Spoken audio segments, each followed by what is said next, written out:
Hello అండి, నమస్తే. ఇప్పుడు మాట్లాడే టాపిక్ వచ్చేసి Mahatma Gandhi national rural employment guarantee act. Almost 20 years complete చేయబోతుంది ఈ స్కీమ్ వచ్చేసి. అండ్ ఈ స్కీమ్ని స్టార్ట్ చేసింది 2005లో యూపీఏ 1లో మన్మోహన్ సింగ్ గారు ప్రధానమంత్రిగా ఉన్నారు.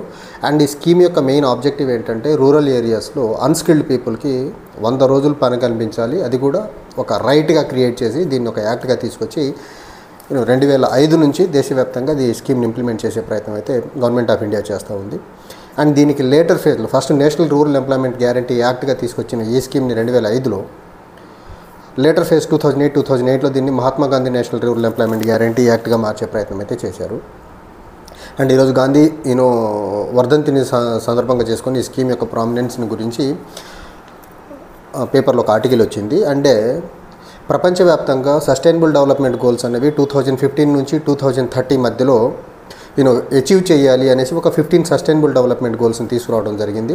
అందులో ఈ మన్రేగా స్కీమ్ ఏదైతే ఉందో, Mahatma Gandhi national rural employment guarantee act అనే స్కీమ్ ఏదైతే ఉందో, సస్టైనబుల్ డెవలప్మెంట్ గోల్స్ ప్రపంచవ్యాప్తంగా తీసుకొచ్చింది 2015లో అయినప్పటికీ దానికి ఒక 10 సంవత్సరాల ముందుగానే ఒక ఫోర్సైట్ ఉన్నటువంటి ఒక విజనరీ ప్రధానిగా ఉన్నప్పుడు మన్మోహన్ సింగ్ గారు ఈ సస్టైనబుల్ డెవలప్మెంట్ గోల్స్ని అచీవ్ చేయాలి, ఇండియన్ ఎకానమీ సస్టైన్ మేనర్లో గ్రో అవ్వాలి, అండ్ రూరల్ ఏరియాస్లో అన్స్కిల్డ్ పీపుల్కి రెగ్యులర్ మేనర్లో మినిమం 100 days ఆఫ్ వర్క్ని మనం అలాట్ చేయగలిగితే ఇండియన్ ఎకానమీ ఒక సస్టైన్ మేనర్లో గ్రోత్ అవుతుంది, మనీ సర్క్యులేట్ అవుతుంది అని ఒక దూరదృష్టితో ఈ స్కీమ్ని అయితే తీసుకొచ్చారు. అండ్ ఈ స్కీమ్ మన్రేగా స్కీమ్కి సస్టైనబుల్ డెవలప్మెంట్ గోల్స్లో ఫ్యూ గోల్స్ని అచీవ్ చేసేదానికి చాలా హెల్ప్ఫుల్గా అవుతుంది. అందులో మరీ ముఖ్యంగా చూసుకుంటే పావర్టీ రెడ్యూస్ చేసేదానికి, తర్వాత హంగర్ని రెడ్యూస్ చేసేదానికి, తర్వాత ఇన్ఈక్వాలిటీని తగ్గించేదానికి, రూరల్ ఏరియాస్లో అసెట్స్ క్రియేట్ చేసేదానికి, రూరల్ ఏరియాస్లో ఇన్ఫ్రాస్ట్రక్చర్ లైక్ రోడ్స్ క్రియేట్ చేసేదానికి, తర్వాత స్కూల్ బిల్డింగ్స్ కట్టేదానికి, తర్వాత మనకి ఇంకా చూసుకుంటే జెండర్ ఈక్వాలిటీ, ఇందులో జెండర్ ఈక్వాలిటీని ప్రమోట్ చేసేదానికి, మరీ ముఖ్యంగా ఉమెన్ని ఎక్కువ ఎంప్లాయ్మెంట్ని క్రియేట్ చేసి, తర్వాత డీసెంట్ వర్క్ ప్రొవైడ్ చేసేసి ఎకనమిక్ గ్రోత్ ఆర్ ఎకనమిక్ ఈక్వాలిటీని తీసుకొచ్చేదానికి, ఒక ఇంక్లూజివ్ గ్రోత్ వైపుగా అడుగులేసేదానికి, ఇవన్నీ సస్టైనబుల్ డెవలప్మెంట్ గోల్స్లో ఉన్నటువంటి ఫ్యూ గోల్స్ ఇవి ఈ మన్రేగా స్కీమ్ని యాజ్ ఇట్ ఈజ్గా సక్సెస్ఫుల్గా ఇంప్లిమెంట్ చేయగలిగితే ఈ చెప్పినటువంటి డిజైర్డ్ గోల్స్ అన్ని రీచ్ అయ్యేదానికి ఆస్కారం ఉంటుంది అనే ఒక ఉద్దేశంతో సస్టైనబుల్ డెవలప్మెంట్ గోల్స్ ప్రపంచవ్యాప్తంగా తీసుకురాక ముందే ఇండియన్ గవర్నమెంట్ అయితే ఒక స్కీమ్ని తీసుకొచ్చింది. అయితే ఈ స్కీమ్ని తీసుకొచ్చిన తర్వాత 2014లో కాంగ్రెస్ పార్టీ ఓడిపోయింది. ప్రధానమంత్రి నరేంద్ర మోదీ లోక్సభలో తన మేడెన్ స్పీచ్ ఇస్తున్న క్రమంలో ఈ స్కీమ్ని చాలా దరిద్రంగా, చాలా మోకరీ చేసే, చాలా అవహేళన చేసే పని అయితే చేశాడు. 70 సంవత్సరాలు ఇండిపెండెంట్ ఇండియాలో కాంగ్రెస్కి 44 సీట్లు వచ్చి అపోజిషన్ స్టేటస్ రాకుండా ఉండేదానికి కారణం ఏంటి అంటే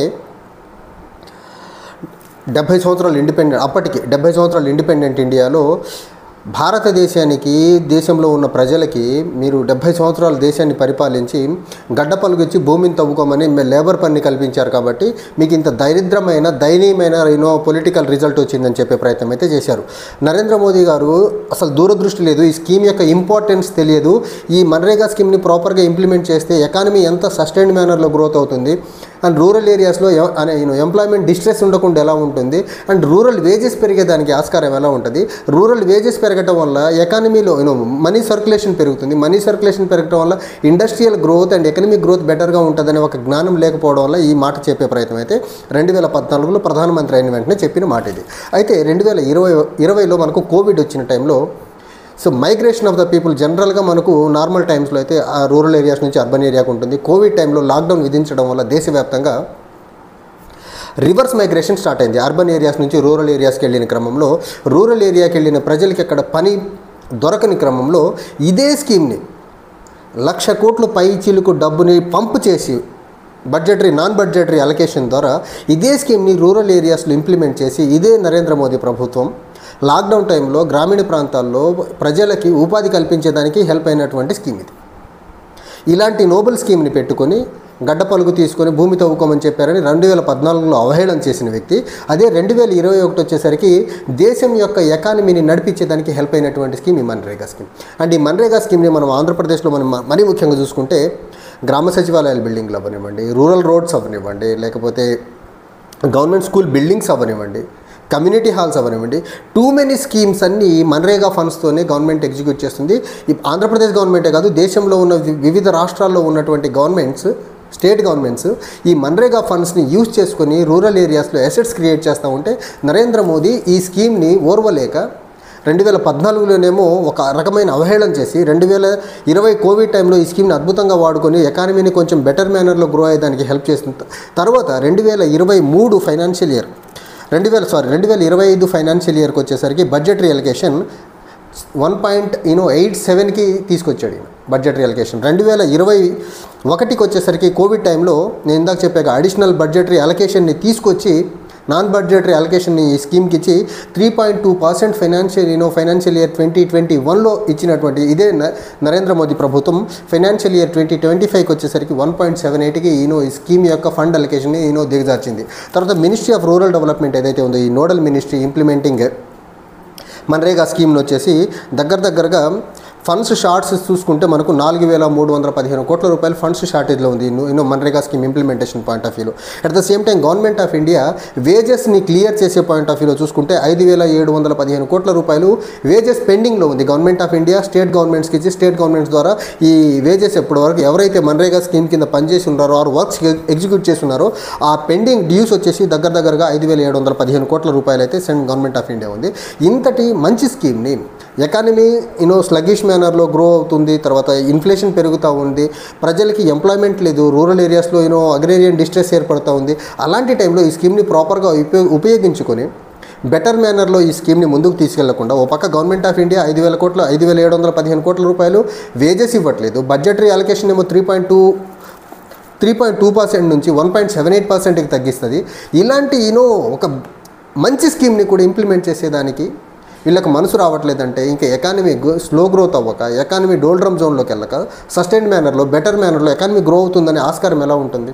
అండ్ యూపీఏ తీసుకొచ్చినటువంటి ఇంకొక స్కీమ్ నరేంద్ర మోదీ ఇప్పటికీ కోవిడ్ టైం నుంచి ఇప్పటి వరకు గరీబ్ కళ్యాణ్ యోజన కింద free rice distribution or wheat distribution ఏదైతే చేస్తున్నాడో నేషనల్ ఫుడ్ సెక్యూరిటీ యాక్ట్ 2013 ఏదైతే యూపీఏ తీసుకొచ్చిందో ఆ స్కీమ్ని కూడా అవహేళన చేసే పనిచేశాడు. ఆ స్కీమ్ని ఇప్పటికీ వాడుకొని ఎలక్టరల్ గెయిల్స్ పొందే పనిచేస్తున్నాడు. నరేంద్ర మోదీ ప్రధాని అయిన తర్వాత తీసుకొచ్చినటువంటి ఒక్క స్కీమ్ కూడా అది మన్రేగా లాగాని లేకపోతే నేషనల్ ఫుడ్ సెక్యూరిటీ యాక్ట్ లాగాని ఈ రోజుకి ఒక్క స్కీమ్ కూడా అది మేక్ ఇన్ ఇండియా అవనివ్వండి లేకపోతే స్కిల్ ఇండియా అవనివ్వండి లేకపోతే నరేంద్ర మోదీ తీసుకొచ్చిన ఏ స్కీమ్ కూడా ఒక మన్రేగాలానో లేకపోతే ఒక నేషనల్ ఫుడ్ సెక్యూరిటీ యాక్ట్లా రూరల్ ఏరియాలో ఉన్నటువంటి గ్రామీణ ప్రజల యొక్క అవసరాలను తీర్చే ఒక్క స్కీమ్ కూడా నరేంద్ర మోదీ తీసుకురాకపోగా ఉన్నటువంటి ఈ మన్రేగా స్కీమ్ని ఒక పక్క బడ్జెటరీ అలొకేషన్ తగ్గించుకుంటూ వస్తున్నారు, ఇంకో పక్క మనకు వచ్చేసరికి ఇవ్వాల్సినటువంటి వేజెస్ ఇవ్వకుండా గ్రామీణ ప్రాంతాల మీద మరీ ముఖ్యంగా పేద ప్రజల మీద ఈ మన్రేగా పనుల మీద ఆధారపడే ప్రజల మీద మాత్రం పెనుభారం మోపే ప్రయత్నం అయితే చాలా సక్సెస్ఫుల్గా పనిచేస్తున్నాడు. అండ్ ఈ మన్రేగా స్కీమ్ వల్ల అడ్వాంటేజ్ ఏంటంటే ఫస్ట్ అండ్ జాబ్ క్రియేషన్కి రూరల్ ఏరియాస్లో ఒక వెసులుబాటు కలుగుతూ ఉంది.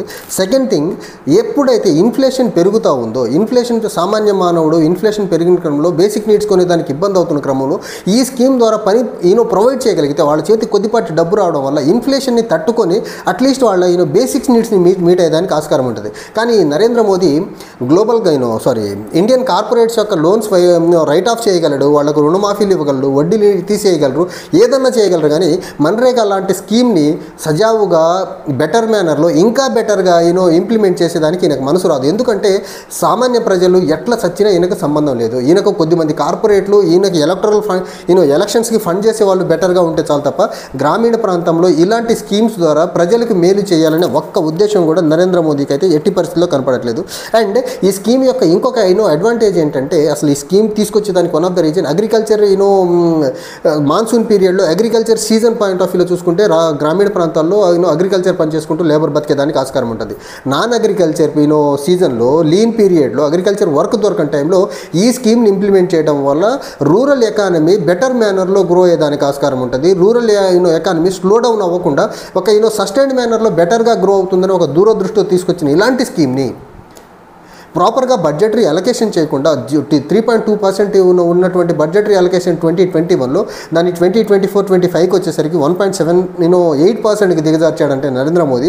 అండ్ ఇవ్వాల్సినటువంటి డ్యూస్ దగ్గర 5,000 కోట్ల రూపాయలు 5,715 కోట్ల రూపాయలు ఇవ్వకుండా ఈ రోజుకి నాంచుకుంటూ వస్తున్నాడంటే నరేంద్ర మోదీ ఈ స్కీమ్ని ఎంత దారుణంగా ఇగ్నోర్ చేస్తున్నాడో చూడండి. ఇంత పాజిటివ్ రామిఫికేషన్ ఉన్నటువంటి ఇలాంటి స్కీమ్ని.